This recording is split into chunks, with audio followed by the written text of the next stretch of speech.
India क्यों आगे आपसे आईटी में? इसलिए कि इंडियन गवर्नमेंट ने वहाँ मतलब कि सिलिकॉन वैली में अपने दफ्तर खोले हुए हैं। बिल्कुल ऐसे ही है। वो काम लेते हैं अमेरिकन से तो सीधा इंडिया पे ही थे। जी हमने कुछ किया ऐसा? कुछ भी कभी नहीं। उधर हमारे चलो हमारा कमर्शियल काउंसलर ही कुछ कर दे, ठीक है जी। तो बात ये है कि फिर इस तरह का मुकाबला नहीं हो सकता। वो वहाँ से काम, फिर हम तो अपनी हिम्मत पे काम ले रहे हैं ना। हाँ, एक ऐसे ही है, इंडिविजुअल अपनी इंडिविजुअल हिम्मत पे, फ्रीलांसर अपनी हिम्मत पे काम ले रहे हैं ना। या तो गवर्नमेंट वहाँ से काम लेके भेजे ना कि भाई चलो ये मैं वो गारंटी दें कि हाँ जी हमारे पास ये इंजीनियर्स हैं, ये हम काम कर सकते हैं, हमें काम दें। गवर्नमेंट बीच में गारंटर है कि ये काम पाकिस्तान से आ जाएगा आपको, तो आप सॉफ्टवेयर भी और हार्डवेयर भी दोनों डेवलप कर सकते हैं। There is no dearth here. Sir you will be surprise to know कि एक ऑफिशियल वेबसाइट के मुताबिक, फ्रीलांसिंग की वेबसाइट के मुताबिक, जो क्वालिटी ऑफ वर्क है हमारा फार बेटर देन इंडिया है। क्वांटिटी में नहीं है हम उनके आसपास भी, लेकिन क्वालिटी में वी आर फार सुपीरियर। देखिए उनकी वो पॉपुलेशन भी हमसे हाँ, ज़्यादा है ना, उनकी एजुकेशन भी हमसे कतरे बेहतर है। अभी भी जितना भी काम आ रहा है ना हमारे पास, अगर उसमें क्वालिटी की बात होती है तो Pakistanis are always on the top. Problem कहाँ पे आती है? काम आ जाता है, डिलीवरी भी हो जाती है, रिकरिंग बिजनेस नहीं आ रहा है बिकॉज ऑफ और नेगेटिव एटीट्यूड। अब होता गया, एक प्रोजेक्ट डिलीवर किया, बॉस जी सेठ बन गए। अब वही सेठ मेंटालिटी बीच में आ जाती है, वो काम ही नहीं करते आगे। सही बात। तो ये वो वजह है जिसकी वजह से हम इसको मल्टीप्लायर में कन्वर्ट नहीं कर पा रहे। नहीं, अब जो नई जनरेशन आ रही है ना, इनमें सेठ मेंटालिटी ज़रा आहिस्ता आहिस्ता कम हो रही है।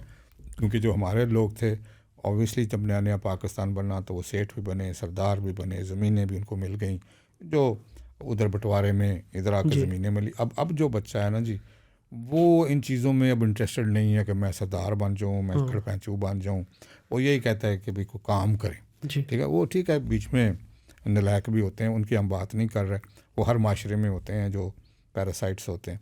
तो इसलिए ये बच्चे जो हैं इस वक्त, अगर इनको ज़रा अपॉर्चुनिटी और शाबाश दी जाए तो ये, जैसे मैंने कहा, psychiatrist, psychology, accountant, artist, the fields are now unending where they want to go और दे कैन गो। मगर उसके पीछे हमेशा या तो वालिदैन की सपोर्ट बहुत ज़्यादा हो या फिर गवर्नमेंट की सपोर्ट हो। सोसाइटी की सपोर्ट होनी चाहिए उसके पीछे।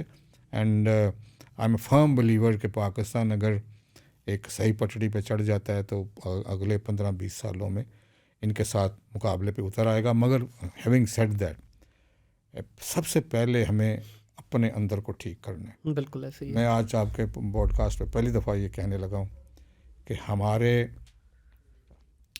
सूबे आपस में यकजा नहीं है। This is the reason we are not progressing. छोड़ दें इकॉनमी को, इकॉनमी जो है ना वो बहुत से एलिमेंट के साथ जुड़ी हुई है। जस्ट नॉट इन आइसोलेशन कि इकॉनमी ठीक हो जाए तो सारे ठीक हो जाएंगे, ऐसा नहीं है, ठीक है जी। उसमें सबसे पहले you have to have a great coordination of inter provincial. बिल्कुल। बलूचिस्तान आपसे नाराज़, सिंध आपसे नाराज़, KPK आपसे नाराज़।